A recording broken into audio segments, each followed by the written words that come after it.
ज्योतिबा डोंगरावर चैत्र यात्रेला आज गुढीपाडव्याच्या शुभ मुहूर्तावर उत्साहात सुरुवात। दख्खनचा राजा श्री ज्योतिबाच्या चैत्र यात्रेनिमित्त करवीर तालुक्यातील निगवे दुमाला येथील हिम्मत बहादर चव्हाण यांच्या मानाच्या 5 क्रमांकाच्या सासन काठीचे वाजत गाजत आगमन झाले।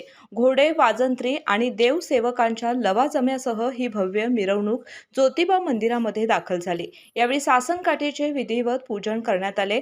त्यानंतर मंदिराची प्रदक्षिणा घालून सासन काठी सदऱ्यावर उभी करण्यात आली।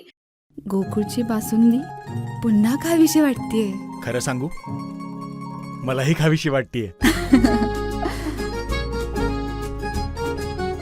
पुन्हा पुन्हा खावीशी वाटणारी गोकुळ बासुंदी। यावेळी रणजितसिंह चव्हाण, संग्रामसिंह चव्हाण, आर्यवीर चव्हाण, महेंद्रसिंह चव्हाण, सुजय परदेशी, ज्योतिबा मंदिराचे व्यवस्थापक धैर्यशील तिवले, कोडोली पोलीस ठाण्याचे पोलीस उपनिरीक्षक मनोज कदम उपस्थित होते। गुढीपाडव्याच्या निमित्ताने ज्योतिबा देवाची राजेशाही थाटात महापूजा बांधण्यात आली। तसेच देवाला साखरमाळ अर्पण करण्यात आली। दर्शनासाठी भाविकांनी मोठी गर्दी केल्याचं चित्र पाहायला मिळालं।